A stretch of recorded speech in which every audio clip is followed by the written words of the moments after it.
Let's mic देश का मिजाज ईस्ट।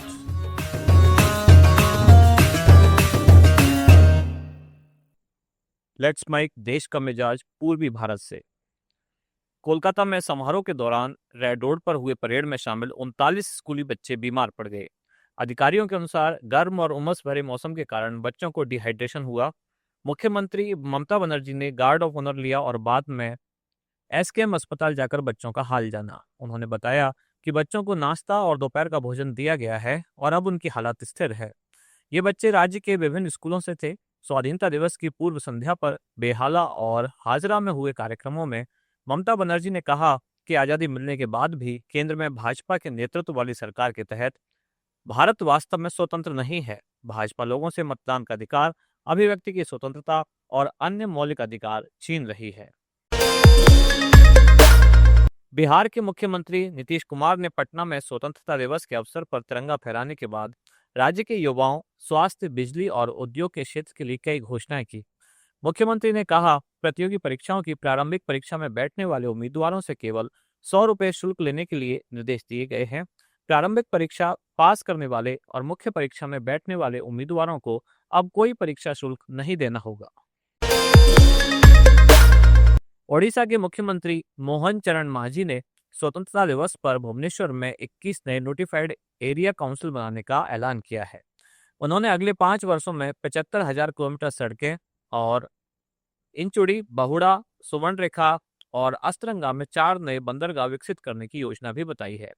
साथ ही 1,000 करोड़ रुपए की आपदा रोधी सड़क परियोजना और 426 करोड़ रुपए की ग्रामीण सड़क उन्नयन योजना 2026-27 तक पूरी करने की बात कही। ओडिशा के कानून मंत्री पृथ्वीराज हरिचंदन ने पुरी में घोषणा की कि अगले एक सप्ताह में श्री मंदिर प्रबंधन समिति का गठन हो जाएगा। यह समिति 12वीं सदी के जगन्नाथ मंदिर के रत्न भंडार की संपत्तियों और आभूषणों की सूची तैयार करने का काम करेगी, जिसमें रिजर्व बैंक ऑफ इंडिया के 2 वरिष्ठ अधिकारियों की मौजूदगी रहेगी। तलबानिया स्पोर्ट्स कॉम्प्लेक्स में राष्ट्रध्वज फहराने के बाद मंत्री ने कहा कि सभी औपचारिकताएं पूरी हो चुकी हैं और यह प्रक्रिया एक सप्ताह में शुरू हो जाएगी। छत्तीसगढ़ के रायपुर में पुलिस परेड ग्राउंड में सीएम विष्णुदेव साय ने ध्वजारोहण कर कई बड़े ऐलान किए। साय ने कहा कि रायपुर में पुलिस कमिश्नर प्रणाली शुरू होगी। छत्तीसगढ़ विकसित पुलिसिंग वाले राज्यों में शामिल हो जाएगा। रायपुर के बाद बिलासपुर, दुर्ग समेत अन्य जिलों में कमिश्नरेट प्रणाली लागू की जाएगी। 79वें स्वतंत्रता दिवस के मौके पर झारखंड के रांची में राज्यपाल संतोष गंगवार ने तिरंगा फहराया। राज्यपाल ने कहा कि आज झारखंड में अवसरों की कोई कमी नहीं है, चाहे आधारभूत संरचना में निवेश हो या फिर ऊर्जा क्षेत्र को सशक्त बनाने की बात हो। बिहार के औरंगाबाद में 2,500 से ज्यादा किसानों ने आज स्वतंत्रता दिवस नहीं मनाया। किसानों का आरोप है कि भारतमाला परियोजना में बिना मुआवजा दिए जमीनें ले ली गई हैं। सरकार हमारे साथ गुलाम जैसा बर्ताव कर रही है। प्रोजेक्ट को लेकर जिले में 60 गांव टोले की जमीन अधिग्रहण किया जा रहा है। पश्चिम बंगाल के पूर्वी वर्धमान में राष्ट्रीय राजमार्ग 19 पर नवाबहट फागुपुर इलाके में एक हादसे में 10 लोगों की मौत हो गई और 35 से ज्यादा घायल हो गए।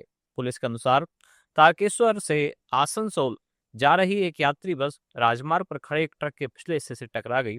बस में लगभग 60 यात्री सवार थे। ये सभी बिहार के निवासी थे और धार्मिक अनुष्ठान के लिए पश्चिम बंगाल गए थे तथा वहां से घर वापस लौट रहे थे।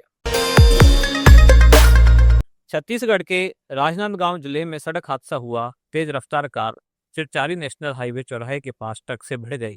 हादसे में कार सवार 6 युवकों की मौत हो गई, जबकि ड्राइवर गंभीर रूप से घायल है। घटना बागनदी थाना इलाके की है। झारखंड के गढ़वा में सेप्टिक टैंक के शटरिंग खोलने के दौरान दम घुटने से 4 लोगों की मौत हो गई। मृतकों में 3 सगे भाई शामिल हैं। चारों एक एक कर टैंक के अंदर घुसे, उनकी जान चली गई। तीनों भाई नए घर का निर्माण करा रहे थे और नया सेप्टिक टैंक बनाया जा रहा था। उसके शटरिंग को खोलने के दौरान यह घटना घटित हुई। आप सुन रहे थे let's mike more than radio. Follow कीजिए हमें हमारे सोशल मीडिया प्लेटफॉर्म्स पर। आप सुन रहे थे let's mike more than radio. Follow कीजिए हमें हमारे सोशल मीडिया प्लेटफॉर्म्स पर। It's time for news. It's time for More Than Radio. Presenting the first radio news app, Let's Mic. Let's Mic.